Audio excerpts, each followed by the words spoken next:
Hey guys! Tonight we travel to a quiet, tree-lined street in a town that could be anywhere in America. We're going to a small, two-story house that looks just like its neighbors. A tidy lawn, a welcoming front porch, a car in the driveway. But inside, the silence is a living thing. It breathes in the dust motes dancing in the afternoon light. It hums along with the refrigerator. And if you listen closely, you can almost hear the faint, sweet smell of something terribly out of place. A scent that will ultimately unravel a story of meticulous planning and fatal arrogance. This is one of those cases that gets under your skin and stays there. So you probably shouldn't be listening to this alone. So, before you get comfortable, take a moment to like the video and subscribe, but only if you genuinely enjoy what I do here. Every click really does help the channel find its people. And while you're at it, drop a comment and let me know where you're listening from and what time it is. It's always fascinating to see how far these stories travel. Now, dim the lights, maybe turn on a fan for that soft background hum, and let's ease into tonight's journey together. Her name is Amelia Hayes, and her life is a monument to predictability. At 34, she's built a world inside a fortress of routine. She's a reference librarian, a job that suits her methodical nature perfectly. She wakes up at 6:15 a.m., not 6:14, not 6:16. She drinks exactly 1 cup of English breakfast tea, steeped for 4 minutes with a splash of skim milk. She leaves for work at 7:45 a.m., taking the same route every day. Her colleagues at the library joke that you can set your watch by her. Her only roommate is a portly ginger tabby cat named Marmalade, who is just as set in his ways as she is. This rigidity, this beautiful, boring order, is the first thing that breaks on a sunny Monday morning in October. The first crack in the facade appears when she doesn't show up for her 8:30 a.m. shift. Her boss, a kindly woman named Margaret Gable, finds this odd. Amelia has never been late, not once in 7 years. Margaret calls her cell. It goes straight to voicemail. She tries again an hour later, voicemail. A knot of unease tightens in her stomach. This isn't just unusual, it's impossible. This is Amelia Hayes. Margaret finds the emergency contact number and calls Amelia's younger sister, Clara. Clara isn't immediately worried. Amelia probably just turned her phone off. Maybe she came down with a sudden bug. But as she drives to her sister's house, a little sliver of doubt works its way in. Amelia would have called. She always calls. Clara uses her spare key to let herself in. The house is silent, except for the low hum of the kitchen appliances. Everything is immaculate. The mail is stacked neatly on the hall table. A half-finished cup of tea, now cold, sits on the counter. Her purse is right beside it, containing her wallet and car keys. Marmalade the cat whines around Clara's ankles, letting out a series of desperate, questioning meows. No Amelia. Clara walks through the house, calling her name. The silence that answers back is heavy, final. She pulls out her phone and dials 911. The initial patrol officers who arrive see what Clara sees, a perfectly normal house just without its owner. There are no signs of forced entry, no overturned furniture, no drawers pulled out, no hint of a struggle. It looks for all the world like Amelia just stepped out for a moment. But her phone is on the nightstand, plugged into its charger. This is where the first unsettling detail emerges. The phone shows a single missed call from an unknown, unsaved number. The call came in at 2:17 a.m. and lasted less than a second, not even long enough to complete a full ring. a ghost of a call in the middle of the night. The officers can't officially declare it a crime scene. This is a critical legal distinction. Under what's known as the voluntary missing adult classification, law enforcement's hands are tied. Until there's clear evidence of foul play, a broken window, a sign of violence, a credible threat, they must assume the adult has left of their own free will. This creates a frustrating procedural delay, a 24 to 48-hour investigative limbo where crucial time is lost. They can't get warrants for phone records or bank accounts without probable cause of a crime. For now, she is simply missing. But one of the first detectives on the scene, a grizzled veteran named Harding, sees it differently. He operates on instinct honed by 2 decades of seeing the worst of people. He notes the absence of things. No travel bag packed, no farewell note. Her favorite jacket is still on its hook. People who choose to vanish, he knows, almost always take something. A favorite memento, cash, a change of clothes. Amelia took nothing. Her entire life is still here. Harding knows in his gut this wasn't a choice. Another strange detail surfaces on her desk. Amidst the organized planners and neatly arranged pens, there's a single library book lying face down, its spine cracked open. It's a dense technical manual titled Advanced Techniques in Concrete and Masonry. For a woman whose checkout history consists almost exclusively of classic literature and British history, it's as out of place as a tuxedo at a beach party. It's a small, discordant note in an otherwise perfect symphony of order. And here's an ironic twist that only a sister would notice. Clara mentions to Harding that Amelia was almost comically organized, even planning her outfits for the entire week every Sunday. She leads him to the closet. There they are, 5 outfits hanging in order. Except Monday's outfit is still there, but Tuesday's, a simple blouse and slacks, is gone. It's only Monday afternoon. Why would she have been wearing Tuesday's clothes? It makes no sense. Throughout all this, the cat, Marmalade, provides a silent, unnerving commentary. He ignores the officers, ignores Clara's attempts to comfort him, and plants himself firmly in the living room, directly in front of the basement door. He just sits there, an orange statue, staring at the closed door. Every few minutes, he lets out a low, guttural yowl, a sound deep in his chest. The officers see a cat being a cat. Harding, however, watches it for a long moment, a flicker of curiosity in his eyes. He files it away. Animals often know things people don't. They sense the shifts in the atmosphere, the wrongness that humans, with all their logic, can easily overlook. The house is quiet, but it's starting to feel crowded with questions. Harding watches the cat. Marmalade hasn't moved. He's a furry little sentinel, his gaze fixed on the white-painted basement door as if it's the most fascinating thing in the world. For a detective who believes that every detail matters, this is more than just feline curiosity. It's a pointer. But first, procedure.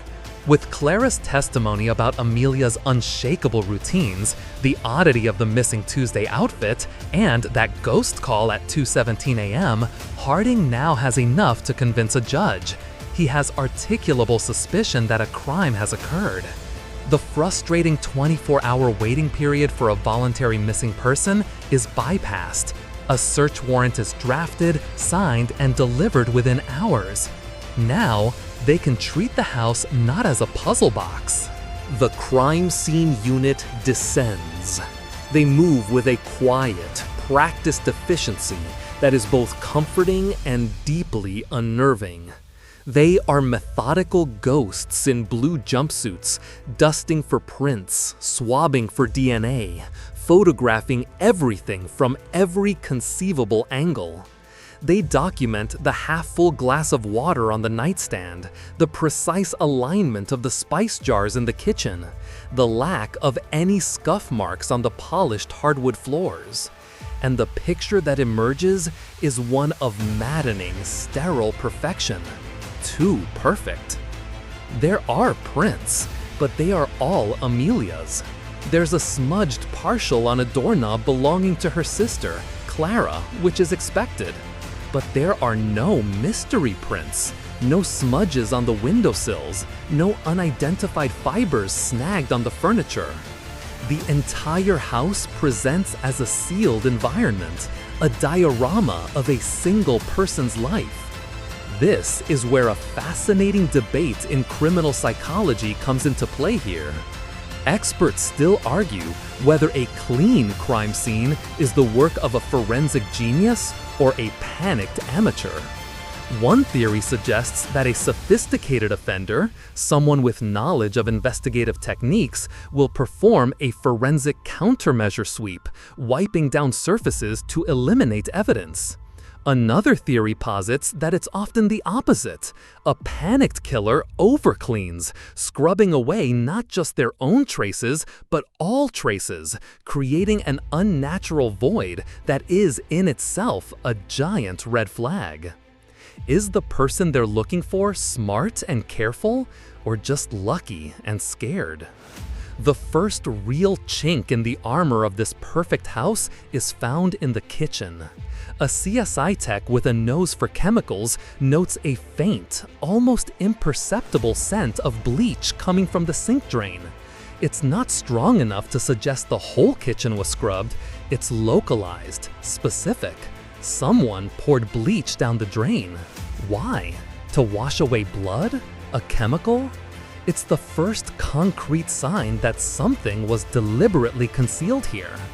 An interesting legal principle comes into play here, known as the fruit of the poisonous tree doctrine. It dictates that any evidence obtained from an illegal search is inadmissible in court. If Harding had rushed in and found that bleach residue before getting the warrant, a decent defense attorney could argue that it, and anything it led to, should be thrown out. Every step has to be by the book. The irony of the situation is thick enough to taste.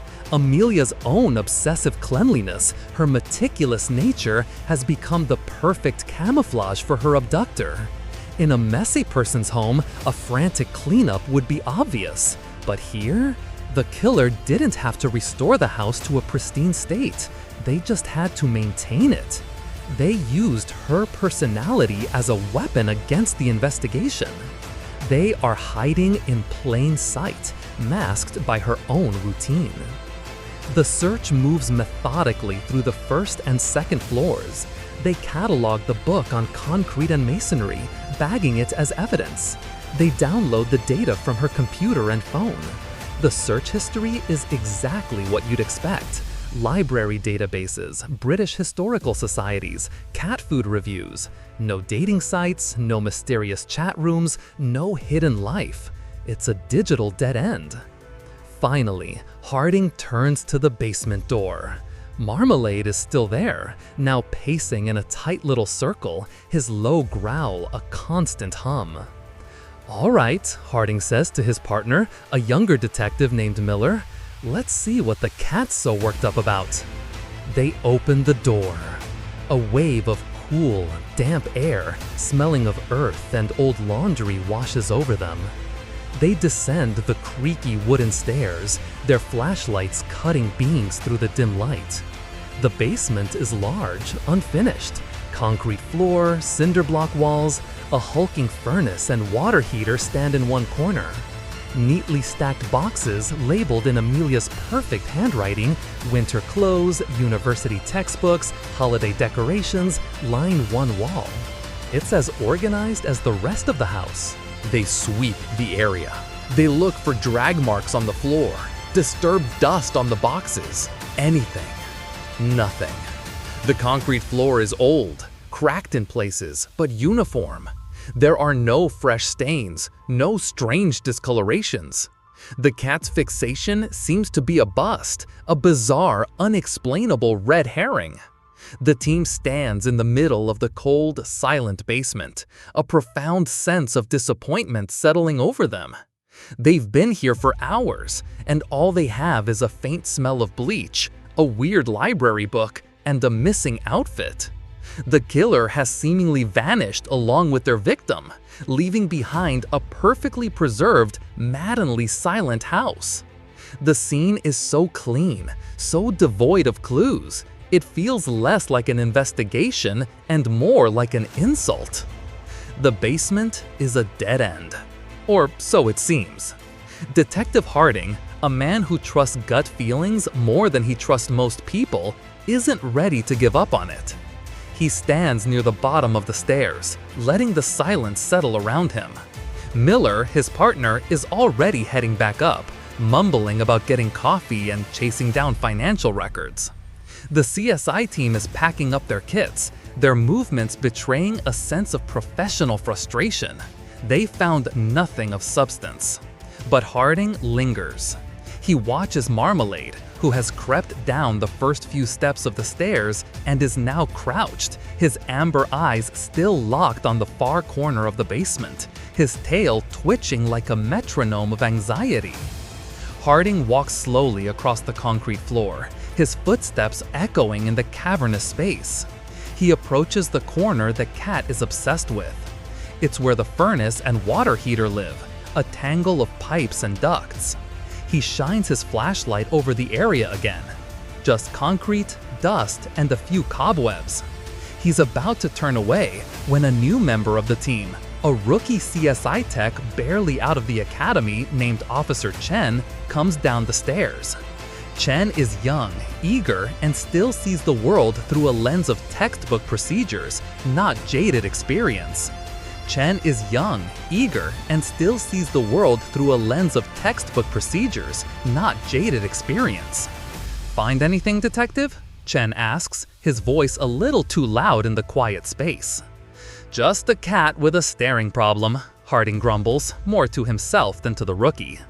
Chen joins him in the corner. He does a slow, methodical 360-degree scan, just like they taught him. His gaze sweeps from the ceiling to the floor. And then he stops. He sniffs the air. Once, twice. He tilts his head. "Do you smell that?" he asks. Harding inhales deeply. He gets the usual basement cocktail: damp earth, mildew, a hint of motor oil from the furnace. "Smells like a basement, kid." "No, something else," Chen insists, stepping closer to the wall.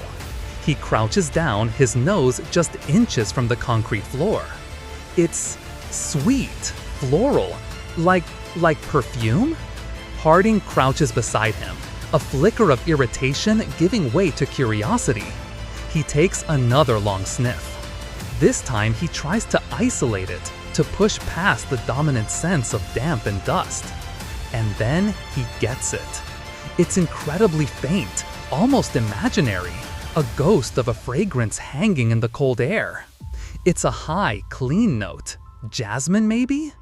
It's so subtle that his older, less sensitive nose would have missed it entirely if Chen hadn't pointed it out. It's the second ironic twist. The veteran detective, with all his years of instinct, is being led by a rookie's sharp senses.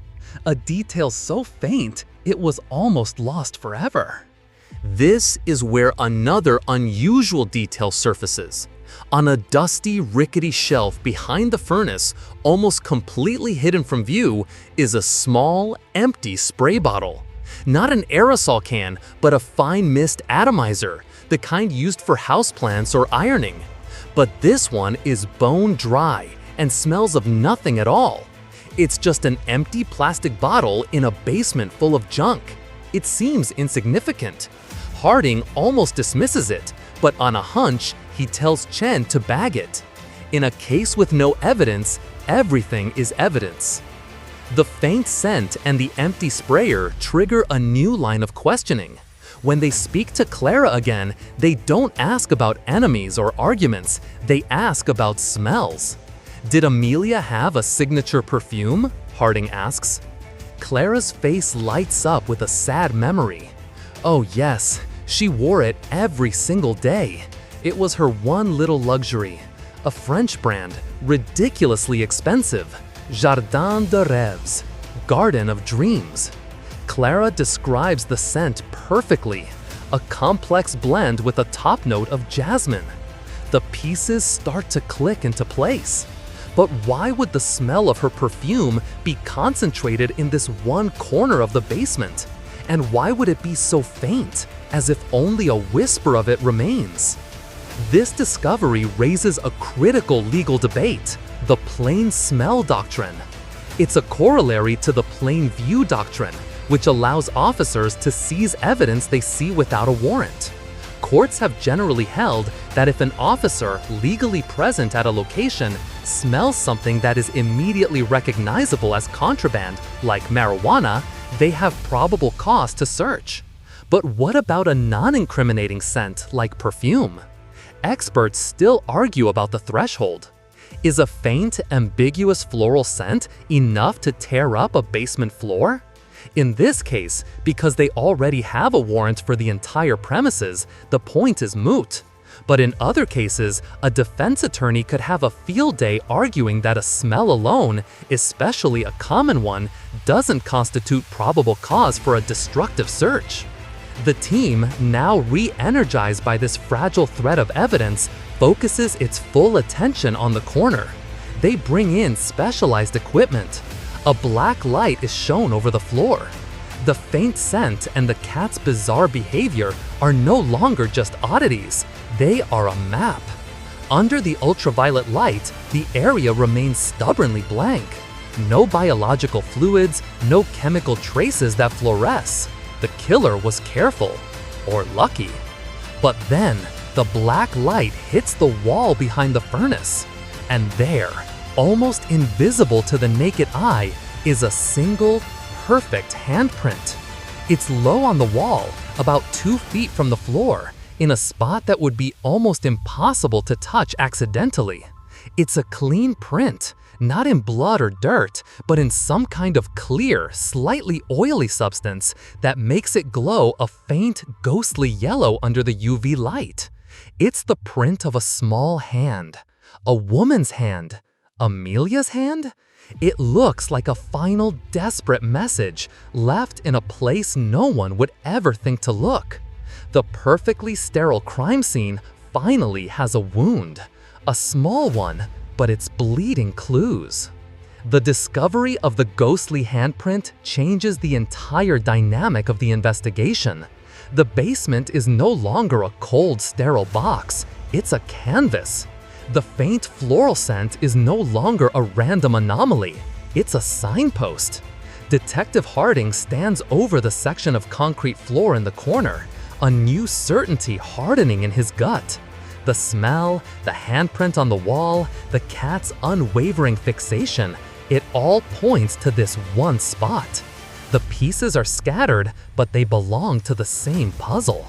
Harding's team brings in a GPR unit, ground penetrating radar. It's a real piece of criminal investigation tech that looks like a futuristic lawnmower. It sends radio waves into the ground and reads the bounce back to create an image of what lies beneath the surface. It can detect changes in soil density, buried objects, and voids. For hours, they wheel the GPR back and forth over the basement floor, the machine emitting a series of soft, rhythmic beeps. The techs watch their screens, looking for anomalies. Most of the basement floor shows a consistent reading, old, stable concrete poured decades ago. But when they scan the corner, the one that smells faintly of jasmine, the machine's calm beeping suddenly becomes a frantic, high-pitched squeal. The screen displays a clear image of a disturbance.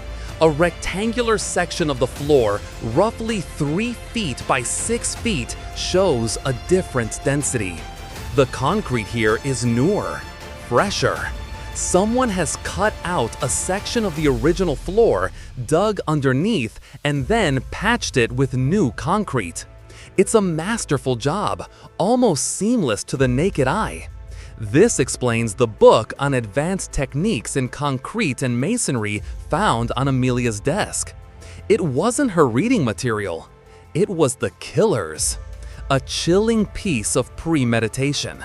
The killer brought their own instruction manual to the crime scene, a detail so brazen it's almost unbelievable.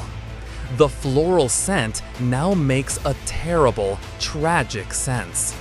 Concrete, as it cures, releases a distinct, earthy, alkaline smell. It's a powerful odor that can linger for days. The killer, in a twisted act of either olfactory warfare or sheer arrogance, likely used Amelia's own expensive perfume to mask the smell of the fresh cement, hoping it would blend in with the general scent of her home. They probably used that empty atomizer bottle found on the shelf, misting the air to cover their tracks. It's the third ironic twist. The very thing meant to conceal the crime has become the primary clue leading directly to it. The signature scent has become a signature of guilt. Before they can bring in the jackhammers, there's a crucial legal step. This is a destructive search. They are about to permanently alter the crime scene. They need to be absolutely sure. This is where the legal principle of exigent circumstances often comes into play. If police believe evidence is in imminent danger of being destroyed, they can sometimes act without a warrant. But here, the evidence isn't going anywhere. It's literally set in stone. So Harding does it by the book. He goes back to the judge with the GPR results, the handprint, and the testimony about the perfume. The warrant is amended, granting permission to excavate. The atmosphere in the basement shifts from one of investigation to one of grim anticipation. The team puts on respirators as the jackhammer is brought in. The noise is deafening, a brutal, percussive roar that fills the small space and vibrates through the entire house. It's a violent intrusion into the home's deep silence. Dust flies everywhere, a fine gray powder that coats every surface. They work carefully, breaking up the newer patch of concrete, trying to preserve the edges. As they break through the last layer of cement, the noise stops. An eerie quiet descends once more, punctuated only by the heavy breathing of the officers. They use smaller tools now, trowels and brushes, gently clearing away the debris. Everyone is leaning in, holding their breath, expecting the... Underneath the concrete is not a body. It's a shallow pit, filled with disturbed earth. And nestled in worst, they are prepared to find Amelia Hayes. But they don't. In the center of that pit is a small metal lockbox. The kind you might keep important documents in. It's not buried deep, just placed carefully in the hole before being sealed over with fresh cement. A wave of confusion ripples through the team. What is this? A diversion? A bizarre prank? An officer carefully lifts the box from the earth. It's surprisingly light. It's locked, of course. They don't have the key. Instead of forcing it open and potentially damaging the contents, they decide to treat the box itself as a piece of evidence to be opened in the controlled environment of the lab. The tension in the room is unbearable. They followed this fragrant trail, ripped up a floor, and all they have to show for it is a locked box. The body is still missing. The killer is still a ghost. But now, that ghost has left them a present, a time capsule of terror waiting to be opened. The whole team feels it. Whatever is inside that box holds the key. The faint scent of jasmine led them to the treasure chest. Now, they just had to find out what secrets it held. The lockbox sits on a sterile steel table in the forensic lab, a silent metal enigma. The energy from the basement excavation has followed it here, a mixture of intense curiosity and grim resolve. The focus of the entire investigation has now shrunk to the size of this single object. Every detective, every tech involved in the case seems to find an excuse to walk past the lab, to peer through the glass, as if the box might spontaneously reveal its secrets. Before they even think about opening it, the box is treated as a microcosm of the entire crime scene. It's dusted for fingerprints, photographed from every angle, swabbed for DNA, and they get a hit. A clear, perfect thumbprint on the latch. They run it through AFIS, the automated fingerprint identification system. It's a waiting game that can take hours or minutes depending on the system's workload and the quality of the print. While they wait, the team starts building a profile of their suspect. The person they're looking for is methodical, strong, and has specific knowledge of concrete work. They are also arrogant enough to use the victim's perfume as a masking agent and leave an instruction manual at the scene. This combination of careful planning and careless ego is a rare psychological cocktail. The profile starts to point away from a random stranger and towards someone Amelia knew, someone who understood her routines, someone she might have let into her house in the middle of the night. Harding and Miller go back to Clara, Amelia's sister. They don't mention the concretes or the box, they just ask, very gently, about Amelia's past relationships. Clara hesitates. "There was one," she finally says.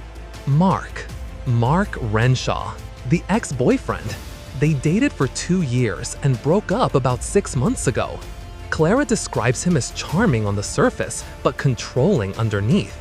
He was always trying to improve Amelia, to make her more spontaneous, to break her out of her routines.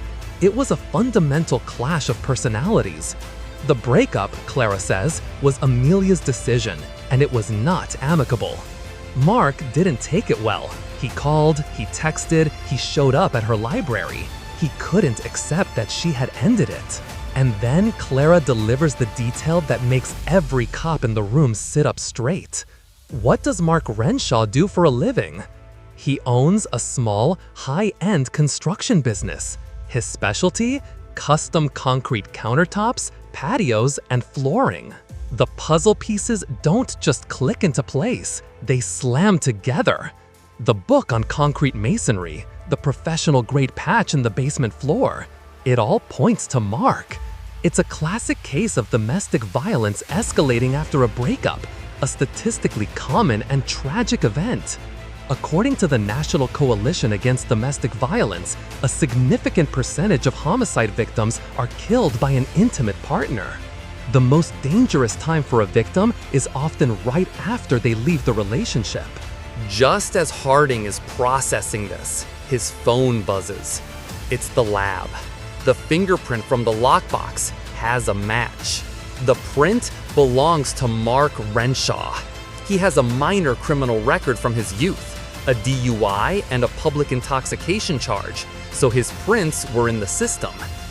This is the moment the investigation pivots. They now have a name, a face, and the direct physical link between their suspect and the strange scene in the basement. The next move is to bring Mark in, but they have to be careful. They have enough for a search warrant for his property, but a full arrest warrant for murder is still shaky. They don't have a body. This leads to the legal debate around no-body murder prosecutions. It's entirely possible to convict someone of murder without a corpse, the legal principle being the establishment of corpus delicti, or the body of the crime, through circumstantial evidence. But it's an incredibly high bar to clear. A defense attorney can always argue that the person simply ran away. They bring Mark in for questioning. He walks into the interview room with an air of relaxed confidence. He's handsome, well-dressed, and seems more inconvenienced than concerned. He offers a seamless alibi for the night Amelia disappeared. He claims he was at a sports bar with friends until last call, then went straight home, alone. He even names the friends who, when contacted, back up his story. A perfect alibi. It's almost too perfect. An odd detail emerges during the interview. Mark keeps rubbing his hands together, a nervous tic. He says he has a rash from working with chemicals. He's wearing a new, expensive-looking watch, and he glances at it repeatedly, as if he has somewhere more important to be. The first ironic twist of the interview comes when Harding asks him about his relationship with Amelia. "I loved her," Mark says, his voice dripping with synthetic sincerity. "I would never hurt her. I was just trying to live a little. She was so rigid." He uses the very same word her sister did, but he says it with a sneer, not with affection. Harding pushes, asking if he's done any recent concrete work. Mark smiles. "All the time. It's my job." He's not denying his expertise. He's flaunting it. The arrogance is radiating off him. He thinks he's smarter than they are. He thinks he's committed the perfect crime. He believes that without a body, they have nothing. He doesn't know about the lockbox. He doesn't know that his own thumbprint has placed him at the scene of the crime he's so carefully constructed. He is a man sitting on a throne of secrets, completely unaware that the legs are about to be kicked out from under him. Mark Renshaw sits in the sterile interview room, a portrait of cool detachment. He's answered every question with a smooth, practiced response. His alibi is holding up. His friends have all corroborated his story. Yes, Mark was with them at the bar until closing time. He seems untouchable. But Detective Harding knows that arrogance is a brittle shield. It's time to show Mark the first crack. Harding leaves the room and returns a moment later. He places a single evidence bag on the table between them. Inside is the book, Advanced Techniques in Concrete and Masonry. "Recognize this?" Harding asks, his voice neutral. Mark glances at it, a flicker of surprise, annoyance, crossing his face before being replaced by a casual shrug. "It's a book. Am I supposed to know it?" "It was on Amelia's desk," Harding says, watching him closely. "Seems like an odd choice for a librarian who reads classic literature, don't you think? Almost as if someone else, someone who works with concrete, maybe left it behind." Mark leans back, forcing a laugh. "You think I left a book at her house? Come on, detective, that's all you've got?" The arrogance is back, thicker than before. He believes this is their big card, and it's a weak one. He's underestimating them, and that's exactly where Harding wants him. The interrogation is a slow, grinding process. They go over his timeline again and again, looking for inconsistencies. They ask about his work, his suppliers, his recent jobs. He has an answer for everything. The rash on his hands? An allergic reaction to a new sealant, he says dismissively. The alibi? Airtight. His friends are loyal, or perhaps they're just telling the truth as they know it. This is a common hurdle in investigations. An alibi doesn't have to cover the entire night. It just has to create reasonable doubt.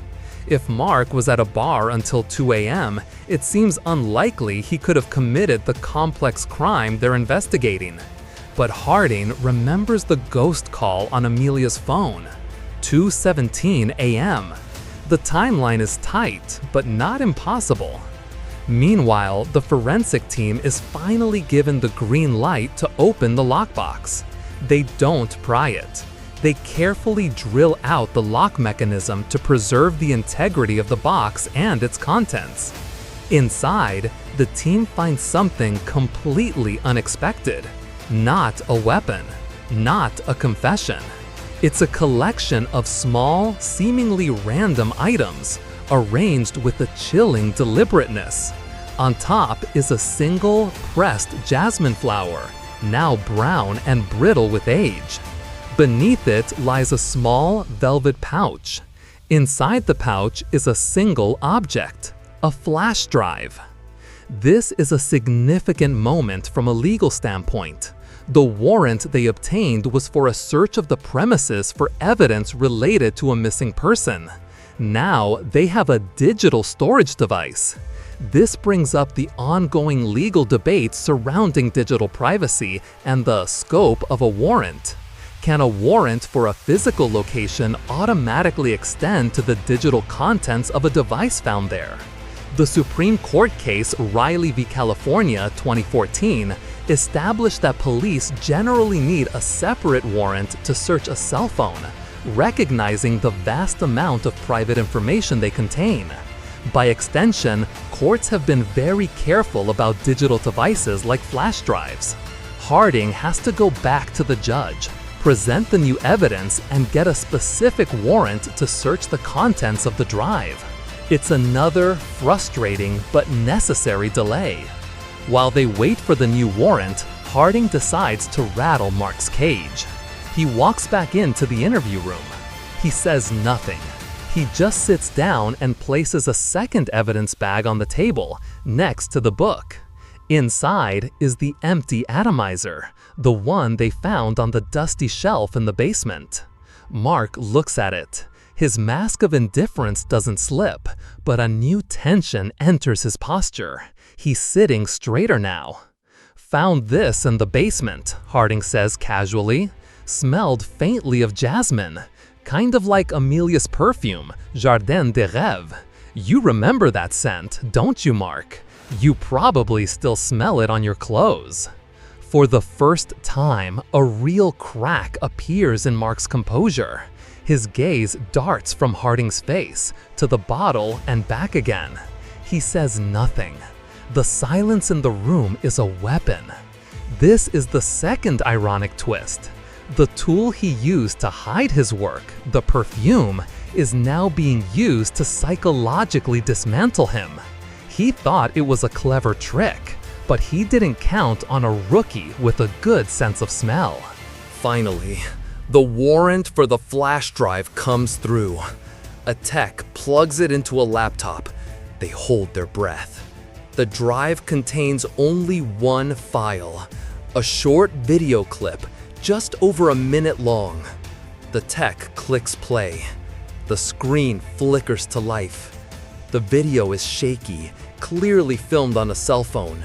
It's dark, but the viewer can make out the unfinished walls of a basement. Amelia's basement. And then, a voice. Amelia's voice. She's not screaming.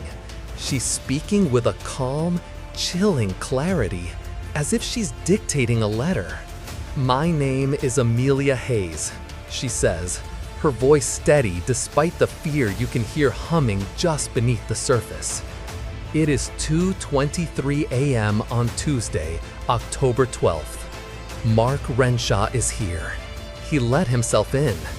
He's mixing concrete. The camera shakes, and for a second, you see her face, illuminated by her phone screen. She's crying, but she's composed.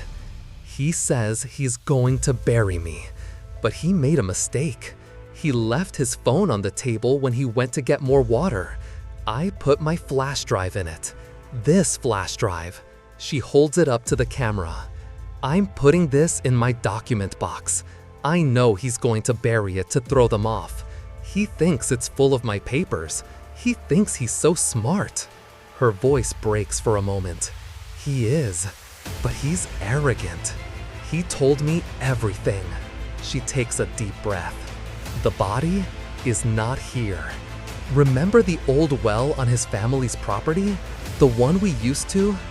The video cuts out abruptly. It's her final, damning message.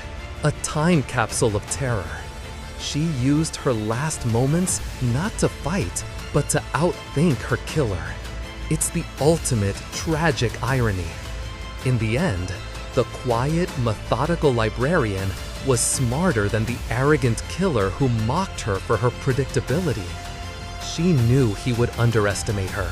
She used her knowledge of him, his ego, his methods, to leave a trail that only the most dedicated investigator would ever find.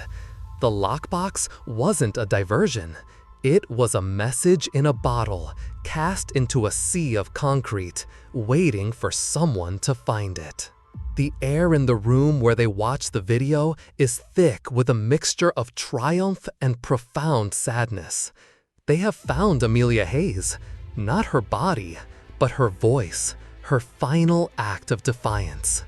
The video is a gut punch, a raw, unfiltered glimpse into the final moments of a terrified but incredibly brave woman.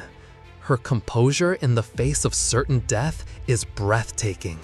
She wasn't just a victim, she was the first and most important detective on her own case. Detective Harding walks back into the interview room with a laptop. He sets it on the table in front of Mark Renshaw, whose confidence has been steadily eroding into a brittle shell of silence. Harding doesn't say a word, he just hits play. Amelia's voice fills the small room. "My name is Amelia Hayes. Mark Renshaw is here." Mark's reaction is instantaneous and visceral. The color drains from his face. His carefully constructed wall of arrogance doesn't just crack, it shatters into a million pieces. He stares at the screen, his mouth hanging open, as he watches his victim narrate his crime. He sees her hold up the flash drive, his flash drive, which he must have thought he'd lost, and he understands. He's been beaten. The game is over. The look on his face is not one of remorse, but of pure, unadulterated shock. It's the face of a chess player who just realized he was checkmated 10 moves ago and was too proud to see it. When the video ends, the silence that follows is heavy and absolute. Mark slumps in his chair, a deflated man. The fight is gone. The lies are gone. All that's left is the ugly, pathetic truth.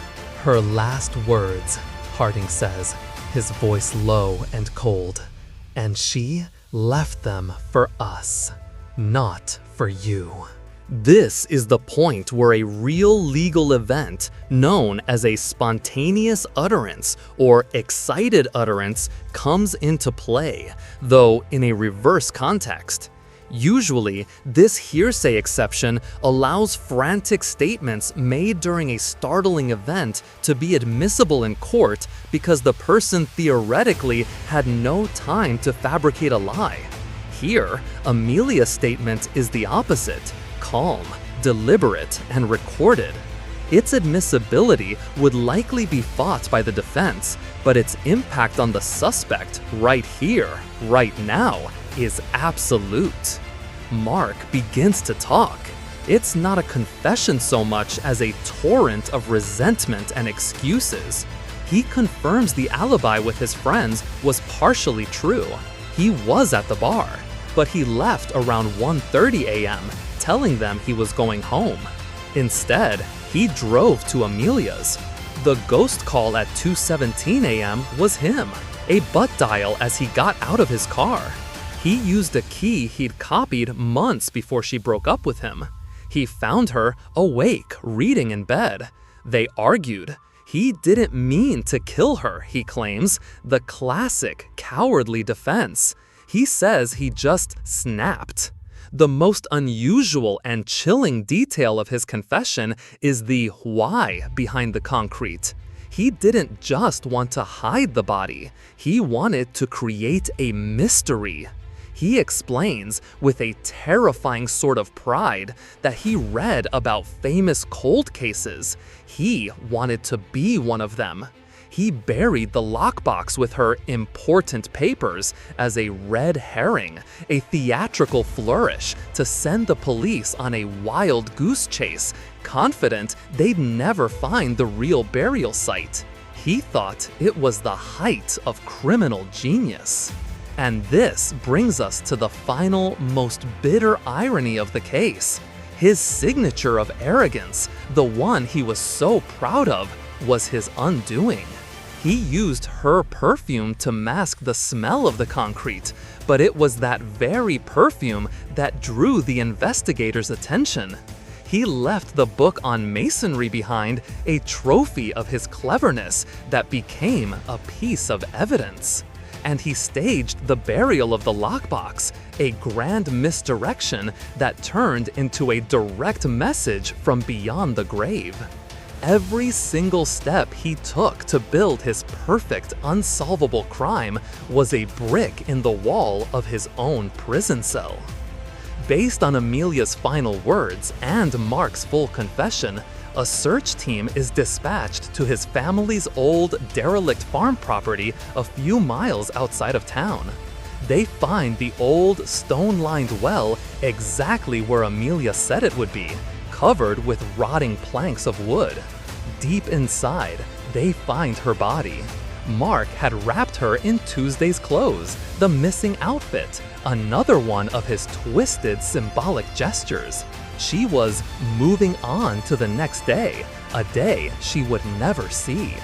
The case concludes not with a dramatic courtroom battle, but with Mark Renshaw's full confession. Faced with Amelia's video, his own thumbprint, and the testimony of her perfume, his lawyer advises him to take a plea deal to avoid a trial he cannot possibly win. The debate over the no-body prosecution becomes moot. The evidence is overwhelming. He pleads guilty to first-degree murder and is sentenced to life in prison without the possibility of parole. The faint scent of jasmine in a cold, dark basement, a smell that could have so easily been missed, had unraveled a meticulous plan and brought a killer to justice, all thanks to a rookie's sharp nose, a detective's stubborn intuition, and a quiet librarian's final brilliant move.